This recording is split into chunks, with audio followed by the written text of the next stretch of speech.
অন্যদিকে আপনারা জানেন নাগরাকাটায় ত্রাণ বিলি করতে গিয়ে যেভাবে হামলার মুখে পড়তে হয়েছিল বিজেপি সাংসদ খগেন মুর্মু এবং বিজেপি বিধায়ক শঙ্কর ঘোষকে, সেই ঘটনার প্রতিবাদে এবার পথে নামলো বিজেপির কর্মী সমর্থকরা। বাঁকুড়ায় বিজেপির ডিএম অফিস অভিযান, পুলিশ আটকালে রাস্তায় বসে পড়ে বিক্ষোভ দেখানো হয়।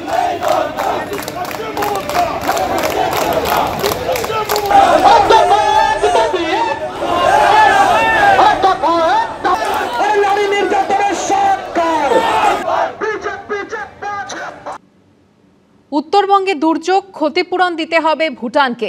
নাগরাকাটা গিয়ে এবার আরও চড়া সুর মুখ্যমন্ত্রী মমতা বন্দ্যোপাধ্যায়। ইন্দো ভুটান রিভার কমিশনে রাজ্যের প্রতিনিধি রাখার দাবি জানিয়েছেন তিনি। ভয়াবহ দুর্যোগের পর কেটে গেছে একটা গোটা সপ্তাহ। কেউ স্বজন হারিয়েছেন, কেউ হারিয়েছেন মাথা গোঁজার আশ্রয়। যেটুকু বেঁচে গেছে খড়কুটোর মতো সেটা আঁকড়ে ধরেই এখন চলছে ঘুরে দাঁড়ানোর লড়াই। এই আবহেই ফের দুর্যোগ বিধ্বস্ত উত্তরবঙ্গে পৌঁছেছেন মমতা বন্দ্যোপাধ্যায়। সোমবার জলপাইগুড়ির বামুনডাঙ্গা থেকে ফের ভুটানকে দায়ী করেন তিনি। এবার এক ধাপ এগিয়ে এও দাবি করেন যে ক্ষতিপূরণ দিক ভুটান। আমরা অনেক দিন ধরে বলছি ইন্ডো রিভার ভুটান কমিশন করা উচিত, রিভার কমিশন, এবং যাতে বেঙ্গলকে মেম্বার রাখা উচিত। ভুটানের জলে এত ক্ষতি হয়েছে, আমরা চাই যে ওরা ক্ষতিপূরণটাও দিক। সবটাই তো আমাদের করতে হয়, ওয়েস্ট বেঙ্গল গভর্নমেন্টকে। না দিল্লি 1 পয়সা দেয়, না কেউ 1 পয়সা দেয়। ভুটান দেবে, ওই চীন দেবে। চীন থেকে তিব্বতে সব জল ঢুকে যাচ্ছে। মুখ্যমন্ত্রীকে চীনে যেতে হবে, চীন থেকে জল আসছে। তারপরে বলে আকাশে যেতে হবে, আকাশ থেকে জলটা বৃষ্টিটা হচ্ছে, সেই বৃষ্টির জল আসছে, তাতে আমার বিপদ। এবার বৃষ্টির বিরুদ্ধে লড়তে হবে একসাথে, তাই শুরু হয়ে যাবে।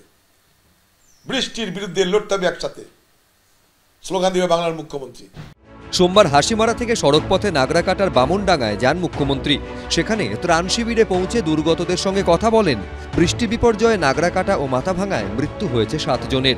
এদিন মৃতদের পরিবারের একজন করে সদস্যের হাতে হোমগার্ডের নিয়োগপত্র তুলে দেন মুখ্যমন্ত্রী। আর আমি বলে গিয়েছিলাম যারা মারা গিয়েছেন তাদের পরিবারকে একটা করে চাকরি দেবো, স্পেশাল হোমগার্ড। আপনাদের এখানে নাগরাকাটার সেই চাকরিটা আমি রেডি করে নিয়ে এসেছি।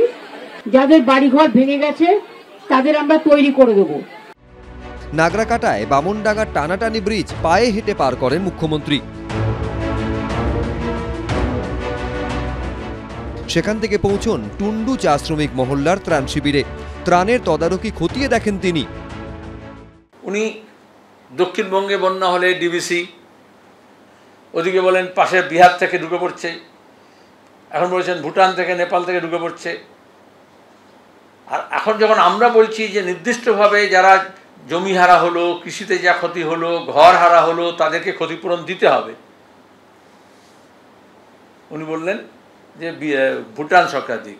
ভারত সরকার যেরকম প্রতিবেশী দেশগুলোর সঙ্গে খারাপ সম্পর্ক তৈরি করেছে, মমতা ব্যানার্জি দেশের স্বার্থে নয়, দেশের জন্য নয়, বাংলার জন্য তো নয়, তিনি কোনো আন্তর্জাতিক শক্তির প্রভাবেই এই কাজটা করছেন। বামুনডাঙ্গা থেকে মুখ্যমন্ত্রী যান চালসাতে। মঙ্গলবার মিরিখে দুর্গত এলাকা পরিদর্শন করে দার্জিলিংয়ে ফিরবেন মমতা বন্দ্যোপাধ্যায়। আশাবুল হোসেন, এবিপি আনন্দ।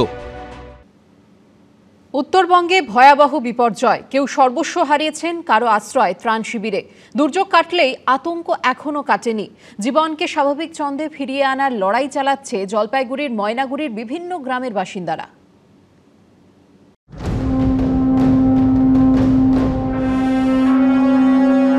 কারুর বাড়ি ভেঙেছে, কারুর চাষের জমি জলের তলায়। দুর্যোগে বিধ্বস্ত উত্তরবঙ্গের বিস্তীর্ণ এলাকা। সপ্তাহ পার হলেও সেই ক্ষত এখনও দগদগে জলপাইগুড়ির ময়নাগুড়ির বেদগড়া খাটোর বাড়িতে। সপ্তাহখানেক আগেও এখানে বাড়ি ছিল, আজ চিহ্নটাও ধুয়ে মুছে সাফ। বিচ্ছিন্ন যোগাযোগ ব্যবস্থা। এটা দেখলে মনে হচ্ছে ডোবা, আসলে কিন্তু ডোবা না। এখানে একটা সময় 3-3টে বাড়ি ছিল। গত রবিবারের পর থেকে এই একটা বাড়িরও আর কোনো চিহ্ন পর্যন্ত নেই। বেদগাড়া গ্রামে দুর্যোগে ঘর ভেঙেছে অনেকের। আমাদের যাতে যেরকম এই যে ঘর বাড়ি ভেঙে গেছে, এখন আমাদের দাবি একটাই যে এখন আজ পুরোনায় যেন ঘর বাড়ি আবার নতুন করে আবার তৈরি করে দেয়। কেউ কষ্ট করে সারিয়েছিলেন বাড়িটা, আজ থাকার মধ্যে কেবলই ভাঙা কংক্রিট। এই জায়গাটায়, হ্যাঁ এই জায়গাটায় আমাদের বাসস্থান ছিল সব। মানে এইখান থেকে এমনভাবে আমরা বাইর হয়েছি, মানে শুধু প্রাণটাই বাঁচছে আর কি। কিচ্ছু বাঁচাতে পারেনি। কারুর আবার গোলা ভর্তি ধান নষ্ট হয়েছে। পুজোর পর দুর্যোগে মাথায় হাত পড়েছে কৃষকদের। শেষে না হয়েছে ধান নষ্ট, পুরা নষ্টটা ধান। তো এগুলো দেখা যাচ্ছে ধানের একটা ধান নাই, সব পাতান, সব ধান নষ্ট হয়ে গেছে। এখন আমরা কি খেয়ে বাঁচবো? বিপদ যেমন আছে, বিপদের বন্ধুও তেমনই আছে। আমরা সবাই একসাথে এগুলো রান্না করি, ডিম, সবজি, ভাত, সবাই একে অপরে হাতে হাত মিলে কাজ করি, এগুলোতে সাহায্য করি। 7 দিন ধরে খাওয়াচ্ছি। মেঘ কেটেছে উত্তরে, স্বাভাবিক ছন্দে ফেরার মরিয়া চেষ্টা চলছে পাহাড় থেকে ডুয়ার্সে। কিন্তু কবে স্বাভাবিক হবে দুর্গতদের জীবন? উজ্জ্বল মুখোপাধ্যায়, এবিপি আনন্দ। নাগরাকাটায় বিজেপি সাংসদ খগেন মুর্মু ও বিজেপি বিধায়ক শঙ্কর ঘোষের ওপর হামলার প্রতিবাদে সোমবার মালদায় বিক্ষোভ কর্মসূচি করল বিজেপি। ডিএম অফিসে পৌঁছানোর আগেই পুলিশের বাধা পেতেই ছড়ায় উত্তেজনা। বাঁশের ব্যারিকেডে উঠে পড়ে প্রতিবাদ জানান কেন্দ্রীয় শিক্ষা প্রতিমন্ত্রী ও বিজেপি সাংসদ সুকান্ত মজুমদার। পুলিশের সামনে ঠেলে ফেলে দেয়া হলো লোহার ব্যারিকেড। পুলিশকে কার্যত ঠেলে সরিয়ে দিয়ে এগিয়ে গেল মিছিল। বাধা পেয়ে বাঁশের তৈরি ব্যারিকেডে উঠে পড়লেন বিজেপি কর্মীরা। বাঁশের ব্যারিকেডে উঠে পড়লেন কেন্দ্রীয় শিক্ষা প্রতিমন্ত্রী ও বিজেপি সাংসদ সুকান্ত মজুমদার। 2 মিনিটও লাগতো না ব্যারিকেড ভাঙতে, কি হতো নাকি না? পকেটে লাইটার ছিল, একটু করে টুক করে ওই দড়িগুলোতে লাগিয়ে দিতাম, সঙ্গে সঙ্গে ব্যারিকেডটা পড়ে যেত। সোমবার মালদায় বিজেপির প্রতিবাদ কর্মসূচিতে এভাবেই ছড়ালো উত্তেজনা। ধর্ষবিধ্বস্ত জলপাইগুড়ির নাগরাকাটায় গিয়ে আক্রান্ত হন বিজেপি সাংসদ খগেন মুর্মু ও বিজেপি বিধায়ক শঙ্কর ঘোষ। এই ঘটনার প্রতিবাদে সোমবার মালদায় প্রতিবাদ মিছিল এবং ডিএম অফিসের সামনে অবস্থান বিক্ষোভের ডাক দেয় বিজেপি। মালদা টাউন হল থেকে তীরধনুক হাতে মিছিল করেন হবিবপুরের বিজেপি বিধায়ক জুয়েল মুর্মু সহ বিজেপি নেতাকর্মীরা। আদিবাসী জনপ্রিয় নেতা খগেন মুর্মু রাস্তাতে তাকে যেভাবে তৃণমূলের গোন্ডা বাহিনীরা প্রাণে মেরে দেওয়ার জন্যে তারা চেষ্টা করলো এবং তাকে যেভাবে রক্ত ঝরিয়েছে, এই খগেন মুর্মুর রক্ত হবে না ব্যর্থ।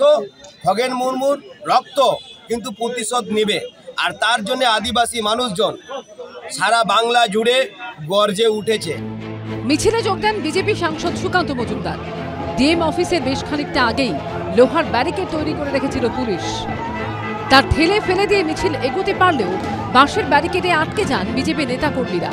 তখনই ব্যারিকেডের উপর উঠে পড়ে বিক্ষোভ দেখান তারা। পরে গাড়ির উপর অস্থায়ী মঞ্চ করে বক্তব্য রাখেন বিজেপি সাংসদ। দলীয় সাংসদ বিধায়কের উপর আক্রমণ থেকে রাজ্যের সামগ্রিক পরিস্থিতি নিয়ে মুখ্যমন্ত্রীকে নিশানা করেন তিনি। আমি আমার জলপাইগুড়ির নেতৃত্বকে বলে এসেছি, 1 মাসের মধ্যে সুদে আসলে বদলা মিটিয়ে দিতে হবে, তবে ভারতীয় জনতা পার্টির নাম জনগণ মনে রাখবে। আর যদি পুলিশ দেখতে না পায় আমরা কি করব? ছেড়ে দেব?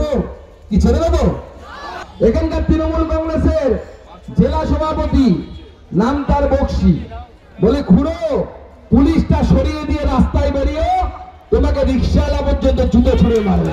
একজন কেন্দ্রীয় মন্ত্রী, একজন শিক্ষিত মানুষ যেভাবে বক্তব্য রাখলেন, রাজনৈতিক মূর্খ, যে ধরনের কথাবার্তা তিনি বলছেন, তিনি চ্যালেঞ্জ করছেন যে পুলিশকে যদি বন্ধ হয়ে যায় তাহলে দাঁত কপাটি ভেঙে দিব টিএমসি। আমাদের মাননীয় মুখ্যমন্ত্রী তিনি যদি আমাদেরকে একবার শুধু বলে দেন তো পশ্চিমবঙ্গের বুকে সুকান্তবাবুকেও খুঁজে পাওয়া যাবে না, আর বিজেপিকেও খুঁজে পাওয়া যাবে না। মানুষ শুরু করেছে, ঝাঁটাপিটা করতে শুরু করছে, তারা করতে শুরু করেছে সাধারণ মানুষরা। সব মিলিয়ে বিজেপির প্রতিবাদ কর্মসূচি ঘিরে সোমবার সরগরম মালদা। অভিজিৎ চৌধুরী রিপোর্ট, এবিপি আনন্দ, মালদা।